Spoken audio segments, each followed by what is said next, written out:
नवरात्र, उत्सव नवरात्रीचा. अस्मी एक आध्यात्मिक साधक होती. ती तिच्या जीवनाचा अर्थ आणि उद्देश शोधत होती. त्यासाठी अस्मीनं अध्यात्माचा, योगशास्त्राचा भरपूर अभ्यास केला.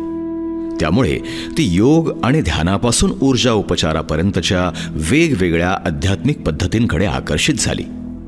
तिला जाणून घ्यायचं होतं की तिच्या जन्माचा उद्देश नेमका काय आहे. आताच्या या आधुनिक युगामध्ये माझा ओढा हा आधुनिकतेकडे न राहता अध्यात्म, ध्यानधारणा, योग अशा गोष्टींकडे का आहे. इतरांपेक्षा मी वेगळी का आहे, असे प्रश्न तिला त्रास द्यायचे. आणि म्हणून ती तिच्या गुरूंकडे गेली. तिचे गुरु अत्यंत ज्ञानी, दयाळू, ध्यानधारणेनं आध्यात्मिक साधना करून त्यांनी देखील ज्ञान आणि सिद्धी प्राप्त केली होती. ते उत्तम मार्गदर्शक होते. त्यांनी अस्मीला कालरात्री देवीची कथा सांगितली. ते म्हणाले, जन्माला येणाऱ्या प्रत्येक जीवाच्या निर्मितीमागे काही ना काही उद्देश नक्की असतो. आता हेच बघ, रक्तबीज राक्षसाला वर मिळाला होता की त्याच्या रक्ताचा थेंब जमिनीवर सांडला की त्यातून अजून एका राक्षसाची उत्पत्ती होईल. त्यामुळे त्याचा विनाश करणं कठीण झालं होतं.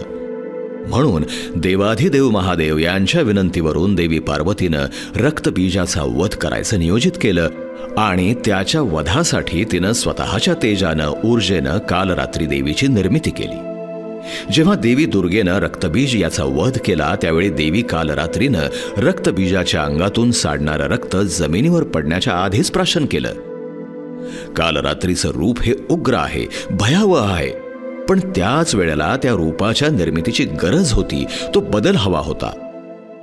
असा बदल जो परिवर्तन घडवू शकतो, दुष्ट प्रवृत्तींचा विनाश करून सकारात्मकता पसरवू शकतो.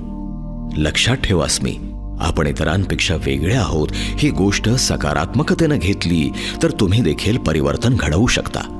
तुमच्या आयुष्याचा उद्देश आणि अर्थ तुम्ही शोधू शकता. गुरूंच्या या बोलण्यामुळे अस्मीला नवा मार्ग मिळाला. तिनं तिचा आध्यात्मिक प्रवास तसाच चालू ठेवला. इतरांपेक्षा माझी आवड वेगळी का याचा पाठपुरावा करण्यापेक्षा तिनं स्वतःचा स्वीकार केला. या विश्वाशी तिचा संबंध अजून दृढ केला आणि भविष्य काळातल्या स्वतःच्या परिवर्तनाकडे तिनं आशादायी झेप घेतली. आपणही आपल्यातल्या कमतरता स्वीकारून त्यावर मात करण्यासाठी शांत आणि सकारात्मक राहायला पाहिजे. इतरांशी तुलना न करता स्वतःचं वेगळेपण जपलं पाहिजे, बदल स्वीकारला पाहिजे.